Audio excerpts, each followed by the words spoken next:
여러분 반갑습니다.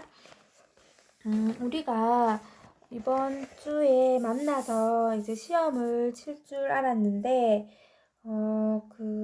다시 시험이 일주일 미루어지고 우리가 다시 한 주 더 온라인 수업을 진행하게 되었습니다. 여러분이 시험을 치는 그 주부터는 아마 3분의 2 등교가 되지 않을까 싶은데요. 3분의 2 등교를 하면 여러분과 선생님이 이제 대면 수업을 할 기회도 많아지는 것 같고, 또 대면 수업의 기회를 늘릴 수 있다는 건 이 코로나 사태가 점점 해결이 되고 있는 건 아닐까. 예전에 우리가 수업했던 그때로 돌아갈 수 있지 않을까 하는 또 기대를 갖게 하는 한 주였습니다. 여러분들은 뭐 또 대면 수업을 하는 게, 집에서 편하게 수업 듣다가 대면 수업을 하는 게 싫다라고 생각이 들 수도 있지만, 또 막상 이렇게 중간고사를 준비하면서 또 기말고사까지 이렇게 하면 참 힘들겠다라는 느낌을 많이 받았을 텐데요. 아무래도 대면 수업을 하면 수업이 훨씬 더 집중을 할 수 있고, 선생님이 이제 또 여러분을 보면서 수업을 하니까 좀 이해를 안 하고 있는 것 같다라는 느낌이 들 때는 선생님이 또 다시 설명하고 반복할 수가 있는데, 이렇게 이제 비대면 수업을 하다 보면은 아무래도 여러분이 이렇게 소리를 줄이고 게임을 한다든지, 아니면은 뭐 스마트폰을 가지고 다른 걸 한다든지 하는 걸 이제 선생님이 알 수가 없으니까, 좀 선생님도 그렇고 여러분도 그렇고 공부를, 수업 시간이긴 한데 공부 안 하는 수업 시간, 또는 집중 안 되는 수업 시간, 이렇게 돼버린 거에 대해서 참 많이 안타깝습니다. 근데 이제 대면 수업을 많이 늘리게 되면은 아무래도 이 수업 시간만은 선생님이랑 마주보고 수업을 재밌게 할 수 있는 시간이 많이 생길 것 같다라는 좋은 느낌이 드네요. 추워지면 뭐 독감도 유행할 수 있고 여러 가지 가능성이 있는데, 이렇게 큰 일 없이 우리가 아프지 않고 코로나도 잘 정리됐으면 좋겠습니다. 우리가 지금까지 물질의 특성에 대해서 배웠고, 그 특성을 이용해서 2가지 이상의 혼합물을 다시 각각의 순물질로 분리하는 방법에 대해서 배웠습니다. 이거는 우리가 중간고사 범위가 아니고 기말고사 범위라는 것을 염두에 두고요. 우리가 다음 주에 시험을 치기 전에 대면 수업을 할 기회가 있으니까 만나서 여러분이 어떻게 시험 준비를 하고 있는지 그런 거를 한번 확인하고, 시험 범위도 한 번 더 확인하고 하는 기회가 있을 거고, 지금은 기말고사 범위를 진도를 나가도록 합시다. 물질의 특성 중에 이번에는 용해도를 이용해서 물질을 분리해 볼 건데요. 이 재결정이라는 말이 결국 용해를 다 됐다가 이게 온도가 떨어지면서 녹일 수 있는 양이 줄어드니까, 녹일 수 있는 양보다 더 많이 녹였던 그 차이는 다시 고체로 밑에 가라앉게 되는데, 그거를 우리가 재결정된다 또는 삭출된다 라는 표현을 쓰면서 그 덩어리를 다시 건져내는 이런 분리 방법을 우리가 이번 시간에 배울 겁니다. 이 진도를 나가기 전에 선생님이 전체 필기 내용을 지우고요. 생생 개념 영상을 보면서 한번 확인하고 진도를 나가도록 하겠습니다.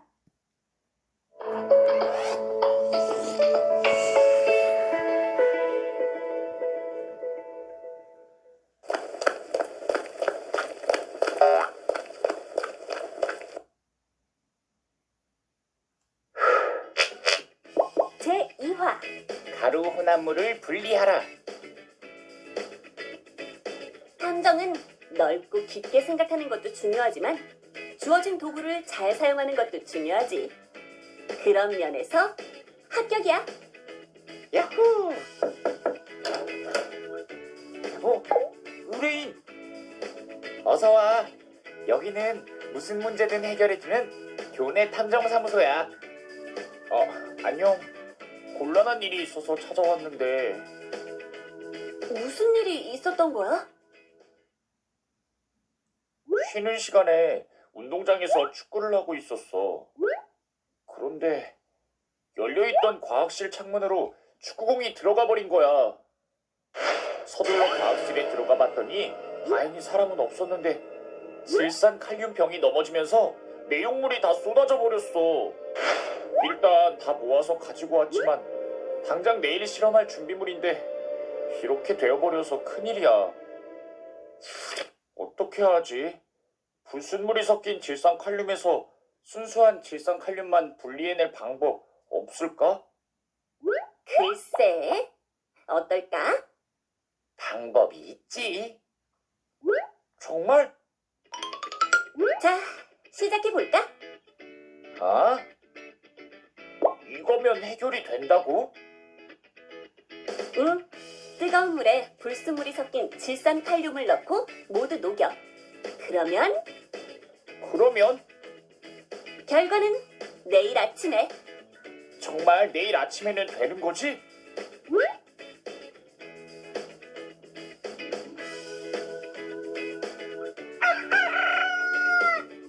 자, 여기 있어. 우와, 고마워. 어떻게 한 거야? 재결정을 이용한 거야. 재결정? 질산칼륨의 용해도는 온도가 높을수록 커지거든. 그래서 더운 물에 질산칼륨을 모두 녹인 다음 물의 온도를 낮추면 질산칼륨의 용해도가 작아지면서 순수한 질산칼륨이 고체로 석출돼. 불순물은 양이 적기 때문에 온도가 낮아져도 물에 녹아있거든. 그래서 이렇게 순수한 질산칼륨을 얻을 수 있는 거야. 대단해.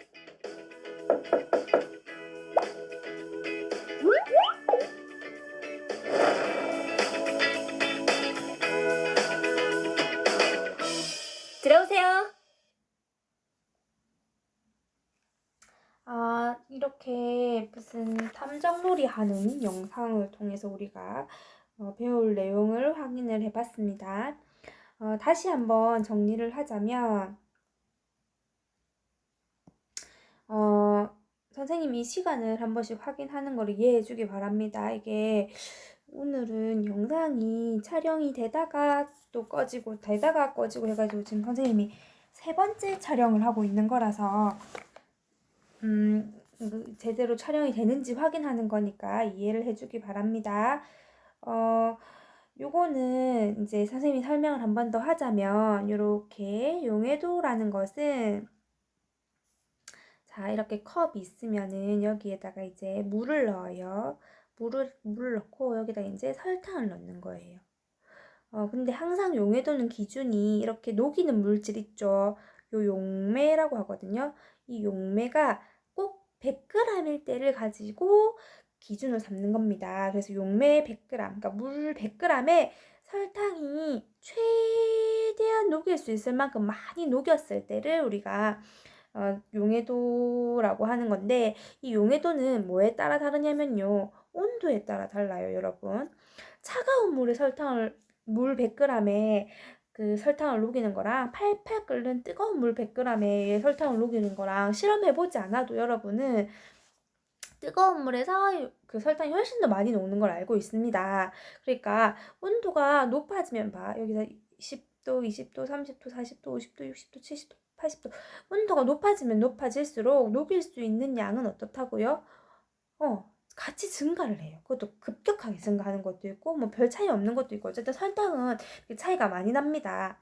그러니까 80도, 100도일 때 막 엄청 많이 녹였다가 이걸 온도를 10도로, 20도로 낮추면요, 요만큼밖에 안 녹잖아요. 맞죠? 그럼 여기서부터 여기까지 요 차이는 어떻게 되겠어요?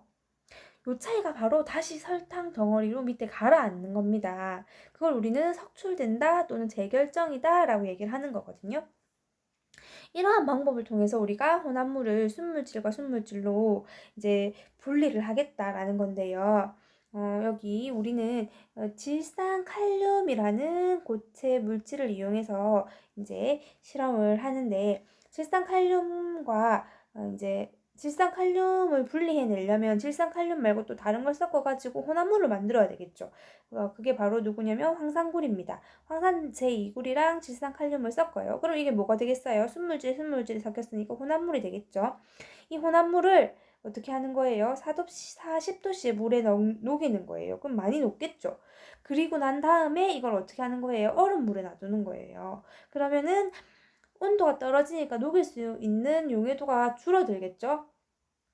그러면서 하나는 밑에 가라앉고 하나는 물에 그대로 녹아 있으니까 이렇게 깔때기에다가 거름종이를 끼워가지고 녹이면 이 거름종이 남는 거랑 밑으로 빠져나간 거랑 이렇게 두 가지를 분리해낼 수 있다라는 겁니다. 선생님이 이게 낙서한 거를 다 지우고요. 실험 영상을 보고 선생님이 다시 설명하겠습니다.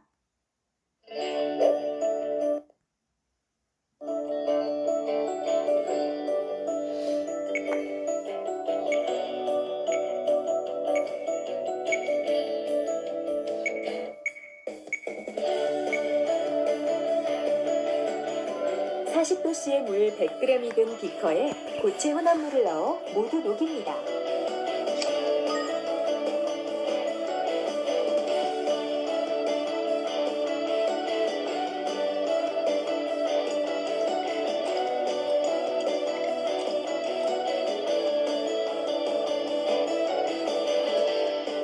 얼음물을 넣은 수조에 과정 1의 비커를 담가 냉각합니다.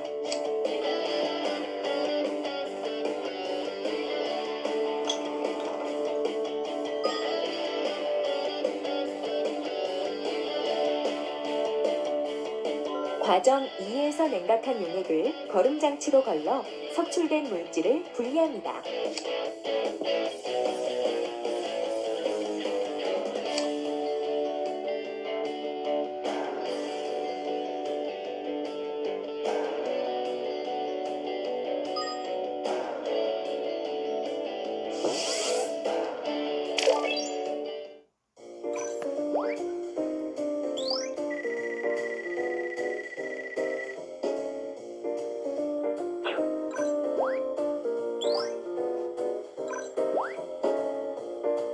재결정이란 적은 양의 불순물이 섞여 있는 고체 물질을 용매에 녹인 다음 용액의 온도를 낮추거나 용매를 증발시켜 순수한 고체 물질을 얻는 방법입니다. 지금 실험 영상을 잘 보여줬고 또 우리가 배울 내용도 미리 잘 정리를 해주었네요. 선생님이 설명했듯이 그 용해도 차이를 이용해서 온도를 최대한 높여가지고 둘 다를 녹인 다음에 온도를 낮춰서 하나는 녹고 하나는 다시 덩어리가 밑에 가라앉게 만들어가지고 이제 걸러내는 이런 방식을 이용한 건데 보세요. 황산고리는 여기 선생님이 이렇게 좀 펜을 쓰겠습니다. 황산고리 그래프를 한번 보세요. 이렇게 그래프가 되어 있죠. 그러니까 60도일 때랑 20도로 온도를 낮췄을 때랑 차이가 없어요. 그런데 질산칼륨을 보세요. 질산칼륨은 60도일 때랑 20도일 때랑 차이가 엄청 크죠. 그러니까 질산칼륨은 다시 고체 상태로 석출을 시켜가지고 거름종이에 남겨두는 거고, 황산구리는 이제 온도를 다르게 해도 별로 용해도 차이가 없으니까 그냥 그대로 물에 계속 녹아있는 상태로 두게 해가지고 어떻게 되는 겁니까? 이제 이렇게 분리를 하게 되는 겁니다. 여기를 선생님이 왜 글자가 안 써질까요? 다시 한 번 더 다시 교과서에 들어가서 선생님이 글자를 써보도록 할게요. 이렇게 다시 들어가면 또 글자가 되고 이렇게 하는 것처럼 왜 그럴까요, 여러분? 자, 1번 봅시다. 과정 2에서 석출되는 물질이 무엇인지 질산칼륨과 황산고리의 용해도 곡선을 이용해서 설명해보자. 자, 우리가 40도에서 펜을 전체 지우고요. 자, 보세요. 우리가 40도 물에 녹였죠. 40도 물에 녹였으면 물 100g에 질산칼륨 같은 경우에는 얼마가 녹아 있습니까? 60g이 녹아 있고요. 그 다음에 지금 40도입니다. 40도 물 100g에는 근데 황산고리는 얼마가 녹아 있어요? 30g이 녹아 있죠. 근데 요걸 온도를 몇 도로 낮췄습니까? 거의 0도 가까이 낮췄죠. 그랬을 경우에는 지금 이렇게 요만큼 차이가 나고 얘는 거의 어떻습니까? 황산고리는 차이가 안 나요. 온도를 낮춰도. 그래서 우리가 이 용해도 곡선을 이용해서 자, 지우기 하겠습니다. 이렇게 1번은 이렇게 정답을 적어주면 됩니다. 얼음물의 물 100g에 질산칼륨과 황산고리는 약 14g씩 녹을 수 있으므로 질산칼륨은 16g이 결정으로 석출되며 황산고리 1g은 용해수에 모두 녹아있다. 따라서 얼음물에 넣었을 때 결정으로 석출되는 물질은 질산칼륨이다. 질산칼륨이다 라는 거지요. 2번 우리 주변에서 이와 같은 원리를 이용해서 혼합물을 분리하는 예를 찾아 설명해보자. 합성 약품에서 불순물을 제거하고 순수한 약품을 얻을 때 이용한다. 이렇게 알 수가 있어요. 다시 한번 설명을 할게요, 선생님이. 자, 물 100g을 준비를 했어요. 물 100g을 준비를 했고, 실험을 다시 한번 설명을 할게요. 물 100g을 준비를 했고 요거를 온도를 40도로 맞추는 거라. 온도를 40도로 맞추어서 황산고리는 얼마? 1g을 넣었어요. 맞죠? 그 다음에 질산칼륨은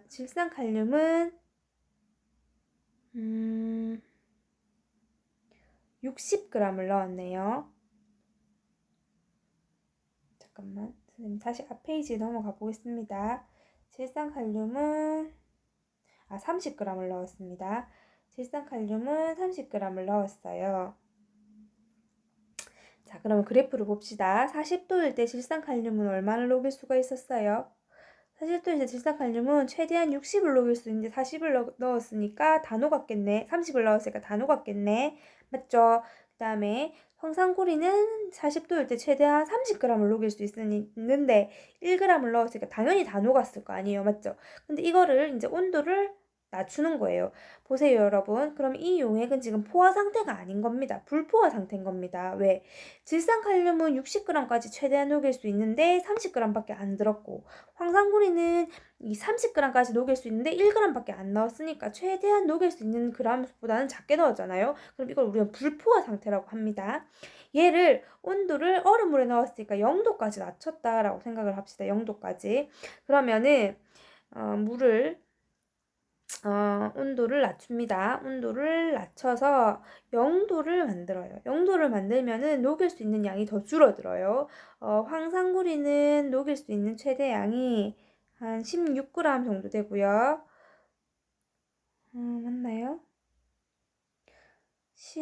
한 4g 정도 된다 해야 되겠다. 14g 정도 되고요.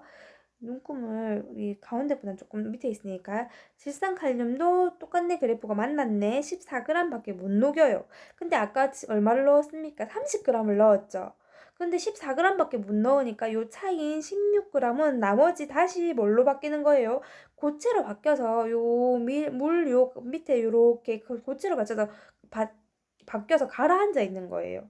그다음 황산고리는 1g 녹아 있었는데 최대한 14g 녹일 수 있으니까 이건 그대로 녹아 있겠죠. 황산고리는. 맞죠? 그래서 거름종이에 걸렀을 때 녹아 있는 황산고리는 그대로, 황산 제2고리는 그대로 나오는 거고, 요 16g의 질산칼륨은 어떻게 되는 겁니까? 다시 고체 상태로 요 가루로 여기 가라앉아 있었으니까 거름종이에 걸러지는 거고, 그렇게 해서 두 개를 다시 분리할 수가 있는 거예요. 이런 걸 우리는 재결정이라고 한다라는 겁니다. 깨끗한 소금을 이제 얻는 방법이나 또는 합성약품을 이것도 깨끗하게 하는 거. 그러니까 순수한 그 약품을 만드는 이런 정제 작용을 할 때에도 이렇게 용해도 차이를 이용한 분리 방법, 그러니까 재결정을 이용한다라는 것을 알아두고요. 그 다음에 전체 삭제를 하고 선생님이 스스로 확인하기 하고 마무리하도록 하겠습니다. 불순물이 섞여있는 고체 물질을 용매에 녹인 다음 용액의 온도를 낮추거나 용매를 증발시켜 순수한 고체 물질을 얻는 방법을 무엇이라고 하는가? 재결정이라고 한다라는 것을 선생님이 알려줬죠. 그 다음에 땀에 젖은 옷이 마르면 하얀 얼룩이 생기니까 땀에 이제 젖었어요, 옷이. 왜냐면 땀 안에는 소금이 들어있었잖아요. 맞죠? 이게 그렇게 다 녹아 있다가 이게 땀에 젖었다라는 것은 이렇게 소금이나 이런 것들이 물에 녹아 있었다라는 거잖아요. 맞죠? 이제 그거에 의해서 이제 옷이 젖었어요. 그런데 이제 마르면서 수분이 날아가니까 이제 그 물에 그 땀에 녹아 있던 소금 성분만 남는 거니까 이제 어떻게 되는 거예요? 하얀 얼룩이 보이는 거죠. 그리고 사탕수수즙에서 분리한 누르스름한 결정을 뭐 하면 순수한 설탕 결정을 얻을 수 있다. 재결정하면은 순수한 혈당을 얻을 수 있다. 또는 정제하면은 순수한 설탕을 얻을 수 있다. 라고 하면 되는데, 자, 전체 내용을 삭제를 하고 선생님이 이제 여러분이 필기하기 좋게끔 정답을 보여주도록 하겠습니다. 자, 여기는 1번의 정답 재결정, 2번은 땀에 염화나트륨. 여러분, 염화나트륨 NaCl, 소금, 이게 다 같은 말입니다. 염화나트륨이 포함되어 있는데 옷이 마르면서 녹아있던 염화나트륨이 다시 결정으로 석술되기 때문에 하얀 얼룩이 생긴다라는 것을 잘 적어주면 되고요. 그 다음에 마지막도 재결정이라고 적어주면 되겠습니다. 이렇게 용해도를 가지고 이제 물질을 분리하는 방법에 대해서 배웠고요. 우리 다음 페이지에는 이제 다음 시간에는 크로마토그래피를 이용해서 물질을 분리하는 방법을 배울 거예요. 이거는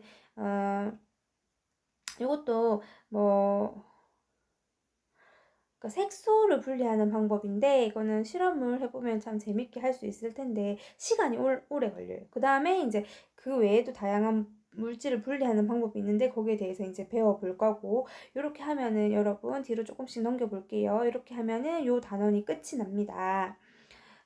그렇게 이제 끝나는 것을 기말고사에 이제 확인을 하면 되고 우리가 다음 주에 만났을 때는 우리가 대면 수업일 때는 이제 시험이 코앞이니까 중간고사와 관련된 얘기를 하도록 합시다. 자, 이것으로 수업을 마치겠습니다. 수고했습니다.